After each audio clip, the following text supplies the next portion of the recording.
Бул альба сорту бизде. Бизде Африка деле бар экен, Африкалар деле бар экен. Ошол бизде ушундай. Уже ящик жок, уже бышып атат уже. Карап отуруп уже давление көтөрүлүп уже. Давлениелер көтөрүлүп. 20 жашта эле.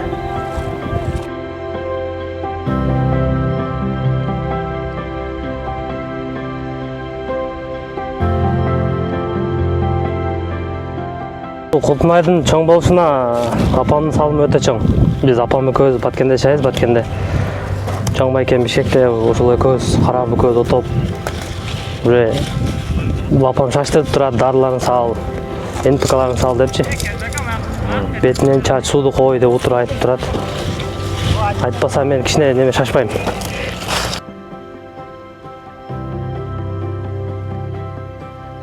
Мен Абдикадыров Бекмамат. 20 жаштамын. Баткен районуна караштуу Жаңы Жер айылында төрөлгөм. Мал жагына кызыкпадым. Мен только дыйканчылыкка кызыктым. Ошол дыйкан клубника боюнча. Ой, сонун бала деди. Сонун бала де, ширин бала де. Şu menetkеч, ак көңүл бала. Кичине нерсеге ыйлап алат. Ооба. Отуруп ыйлап да калабыз жерге келип уже. Апам экөөбүз урушабыз, кайра жарашабыз.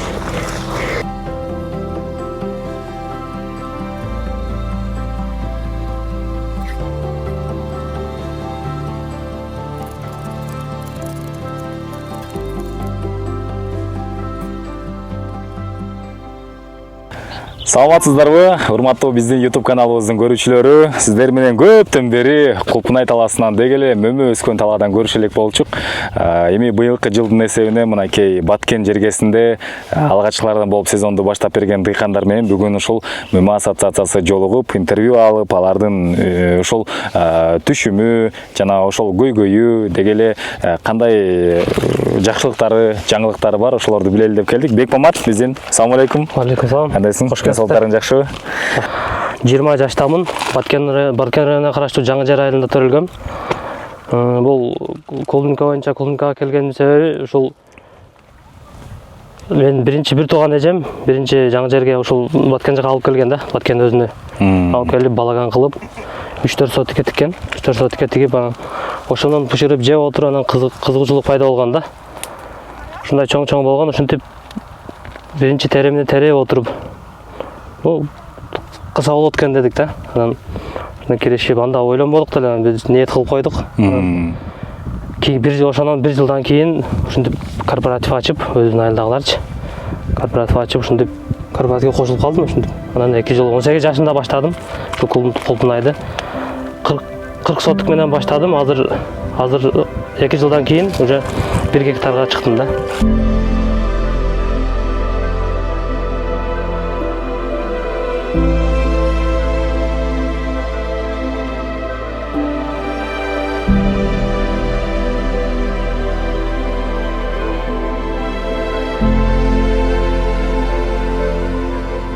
Ой, сонун бала деди. Сонун бала де, ширин бала де. Şu menetkеч, ак көңүл бала. Кичине нерсеге ыйлап алат. Ооба. Отуруп ыйлап да калабыз жерге келип уже. Апам экөөбүз урушабыз, кайра жарашабыз. Ооба да эрке азыр деле. Şu жакшы көрөм апа, сизди деп эркелейт. Ошол. Жана энди тагдырдын буйругу экен. Шунтип экөөбүз иштеп атабыз азыр. Кийинки жылы. Энди Кудай кааласа. Башыбыз бош эсиште. Кыздар жаза бересиңер. Купайдан мурун мен шириммин да. Азыр колумда турган Кулпунайдын салмагы 66 грамм. Эми бул аябай чоң эмес деп айтты Бекмамат. Буга чейин терип аны көрүп туруп жеп коюштур. Бекмамат, бул сорт тууралуу айтпайсың, эмне көчөт, каяктан келген, аты эмне, анан канча жолу түшүм берет жылына, бүгүн канчанчы жолу терип атасың? Бул көчөт Африка көчөтү. Сорту ошол итальянский сорт. Ошол бул жылына 1 жолу түшүм берет. Ошол кезде 27 апрелден терип баштадым. 10 күндө болуп калыптыр. Демек жаңы массага кирип баштаптыр барды. Жаңы массага кирип баштады. Баалар кандай башталды башталганда? Балары биринчи 400дөн башталды. 400дөн бизде бул кичине бир альба килерлерден кичине 2-3 күн кийинирээк пышты да. Анан бул жагы уже массадан кичине кайтып калды, анан бул эми массага кирди да азыр. Андан эми ошо массага кирди. Ошол бизде 400дөн башталды, азыр 220га түштү высший сорт. А бир тергенде канча килограммдан сатып атасың азыркы учурда? Азыр бүгүн 40 сотыгын тердим. Уже 450-500 килограмм тапшырдым да. 500 килограммдан ашыгыраак тапшырдым. Уже ашарчылар деле, неме рабочийлер деле жетишпей калды уже тергенгечи 1 гектарды тергенге. 40 сотыгыдан эле ошончо чыкты азыр.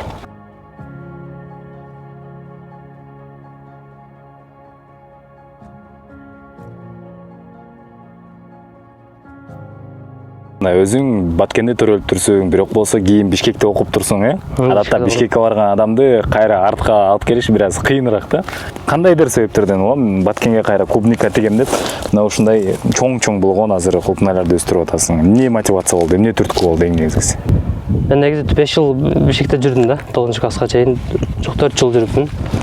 4 жылдан кийин сразу 9-классты бүтүп эле Москвага кеттим. Москвада барып, уже дворник, любой иште иштеп көрдүм, короче, ошон жашоодон сага калдык да. Сен 20 жашка чейин эле бүт барын көрүп коюп турсуң да. Жол 16 жашта 9-классты бүтүп эле Россияга кеттик. Россияга барып, ошентип бордук иште иштеп көрдүм, бирок айылда да кылса болот экен да. Кирейин дегенде анан өзүмдүн атам каза болуп калды да. 2 жыл болду. Ошону анан эң кичинекей мен да. Бияка келиш керек калды. Азыр апам экөө жашайбыз. Чоң байкем Бишкекте, чоң эжем Кошна. Анан бир эжем Кадамжайда. Ошондо ошентип айылга ошентип эле келип калдык. Азыр сурап атпайм, булар мисалы бул жакта жумушчулар келип терип кетишиптир, бирок дагы деле клубнайлар турат да, ошондой чоң болгон. Эмнеге терилбей калды десем, коробка жетишпей калды, ящик жетишпей калды, бизге жетпей атат, Баткен алыс болгондуктан деп айттың. Демек, булар ушул ойдон калып кетип атабы ошондо ордунда? Булар ушул ойдон кечигип терилип атат да. Калып кеткен жок, кечигип терилип атат. Дальше жетишине зыян тиет да, срогуна.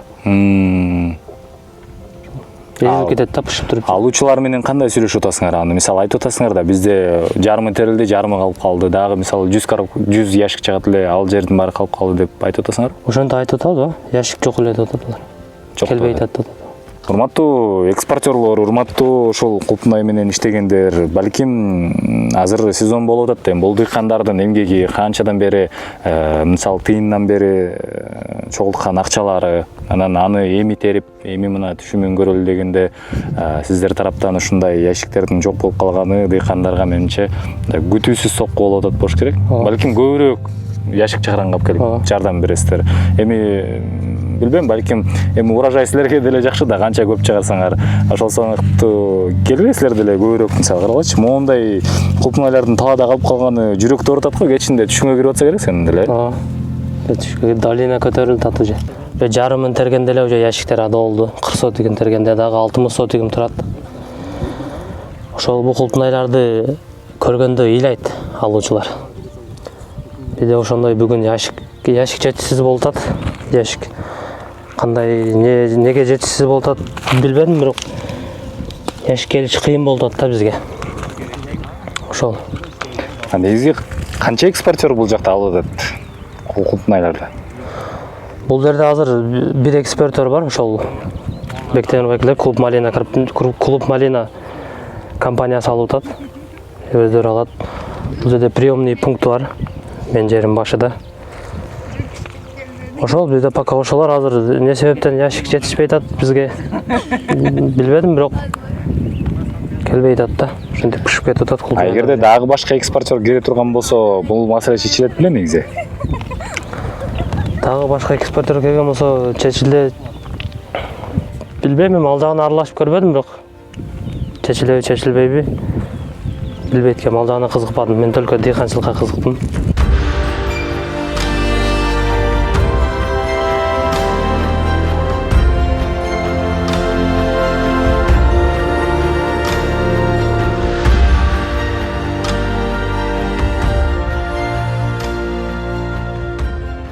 Клубнайлар жок экен, өспөй калганбы? Мында биякта карасам жыш болуп турат.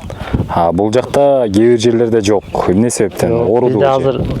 Бизде азыр оору эмес бул. Бизде азыр өспөй калды деген мүмкүн эмес да. Менде именно. Неге?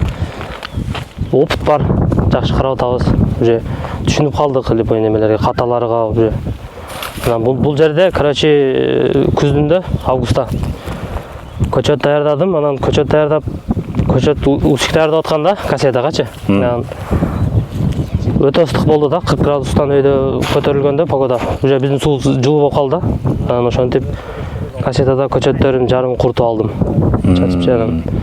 Ошонун аркасынан бул жака вообще каражат таппай койдум да. Анан капонка кылып тигип салдым.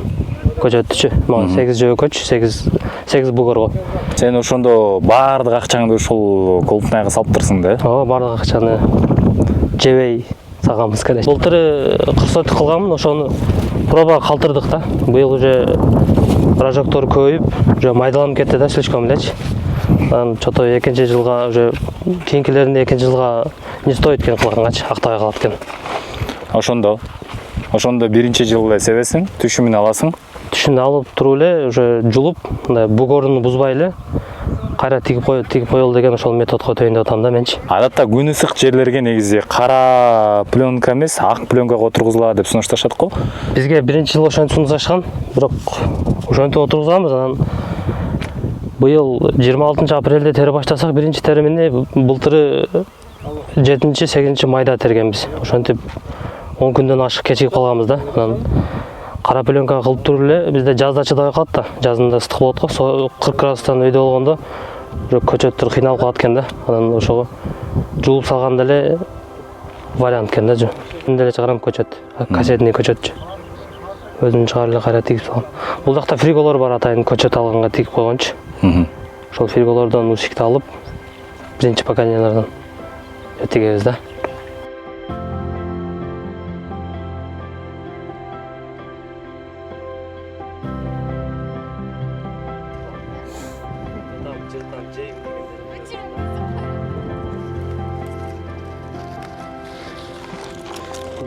Негизи биз университетти бүткүчү ушул айылда чоңойбуз, дыйканчылык кылып, өрүк, ушу эгин-тигин кылып чоңоюп, кийин шаарга барып окуп, университетти бүтүп ошол жакта иштеп калдык да. Азырынча ошол жакта турмуш тиричилик бишкектеби. Кээде ушинтип келип турабыз каникул сайын. Жайында келебиз. Бир жылда 1-2 жолу келип шаарда мындай физический кыймыл жок да бизге, ошого келип кыймылдап күндүн нурунан эми витаминдерди алып ушинтип жардам берип кетебиз да. Мен ошо кичине баарын эмес, эми кичине акча жагынан жардам бердим да башында. Анан кийин быйыл эми өзү эме чыкты болуш керек, расходу буюрса. Мен негизи политехти бүткөм, азыр IT тармагында иштейм. айтишникмин. Автоматизация, сервер, сеть ошолор. Ошо биз IT компания бар, гос IT компания, ошол жакта иштейм. Ошол мындан башка деле иштер менен алектенем. Бул жакта 100 абрикосум бар, ак өрүк. Ал деле эртеп пишар, июндун 10-дорунда пишат. Буну терип сезон бүтөт, бир жума эс алып туруп, кайра ошого өтөбүз. Абрикоско өтөбүз. Абрикостон кийин өрүк башталат. Баягы как болуп куруйт го, ошол өрүк башталат. Ошону менен ошону бүтүрүп, анан ошонун арасында уже бул жака көчөт даярдап, кассетный көчөт даяр кылып, ал өрүк бүткөндөн кийин сразу августта тиге баштайбыз. Ошону менен тигип коюп, кышка киргизебиз дагы. Ошону менен кышта апам экөөбүз кайра эс алууга кетебиз. Мындан карап шаар жака карап, Көлгө чейин барып айланып келебиз жылына. Эс аласың? Эс алабыз. Жай иштеп, кыш эс алмайсың? Кыш эс алмай, ооба. Чет өлкөгө быйыл чыгабыз, Кудай кааласа, ушул Култунайдын жардамы менен чет өлкөгө чыгабыз. Ошол ниеттер бар, ниеттер өтө чоң. Чет өлкөгө чыгыш керек, көп идеялар, идеялар уже немеден башталат да. Путешествиядан башталып табылат да, идеялар чыгат. Ошол кругозорду өстүрүш керек азыр. Ошол как раз ошол биздин убагыбызда кругозорду өстүрүп, клубника деп эле жүрө бербей, эми башка нерсе деле башташ керек да. Биздин ассоциациябыздын мүчөсү, агромектеп долбоорубуздун катышуучусу Бекмаматтын мынакей Колпунай өстүргөн талаасында турабыз. Абдан сонун маалыматтарга ээ болдук. Анын ичинде сиздерге дагы пайдалуу болот деген ойдобуз. Эң башкысы 20 жаштагы жигит ушундай сонун жерде, сонун мөмөлөрдү өстүрүп жаткан экен. Бекмамат, сага рахмат бүгүнкү интервью үчүн. Жалпы ишиңе ийгилик, кандай гана болбосун, сен ийгиликтер коштоп жүрсүң. Ар бир баштаган ишиңде жакшылыктар болсун. Негизгиси айтат го, жакшы ниет болсо, анан иште дагы мындай жылыштар болот депчи. Азыркы учурда 1 гектардан канча мисалы тонна ала турган мүмкүнчүлүк болуп атат сенде? Мен буга чейин 1 гектар кылып көргөн эмесмин, биринчи жолу. Анан божомолум кичине нет болуп калышы мүмкүн, ата 20 тонна деп болжолдоп атам өзүм. 20 тонна. Бирок келечекте ошо тоннажды дагы көтөргөнгө максаттар бар. Кудай кааласа жакшы болот. Биз быйыл деле адашкан жерлерибиз бар. Сразу эле болуп кеткен жок. Былтыр адаштык. Ушул быйыл көп нерседен адаштым, көп нерседен сабак алдым. Кудай кааласа жакшы ийгиликтерге жетебиз ушинтип. Ошол достор, бул видео менен биз эмнени көргөзгүбүз келип атат? Өзү агроном болсо дагы, өзү мыкты окуп ошол жакта изилдеп жүргөн болсо дагы, каталары ошол эле учурда алдын албаган нерселери бар. Анан эгерде сиз азыр эле көрүп, азыр эле мөмө өстүрөм деп турган болсоңуз, анда биздин сунушубуз, албетте билим алыңыз, издениңиз, ошол өстүрүп жаткандар менен көбүрөөк сүйлөшүңүз, анан акчам бар деп туруп, акчанын баарын салып, эртеңки күнү кайгырып, ошол талаада эчтеке чыкпай, эч нерсе түшүм албай, мындай башыбызды кармап калбагандай болушубуз керек да. Ошондуктан иш баштай турган болсоңуздар, алгач үйрөнүңүздөр, билим алыңыздар, билимдүүлөрдөн сураңыздар, анан сөзсүз түрдө ийгилик болот.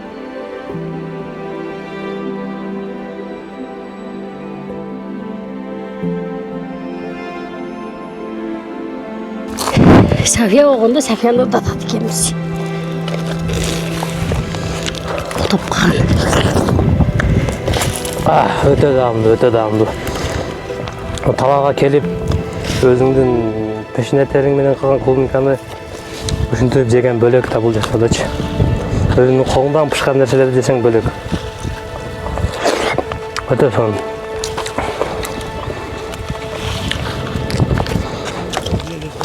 Ошону балдарга салып бересиң деп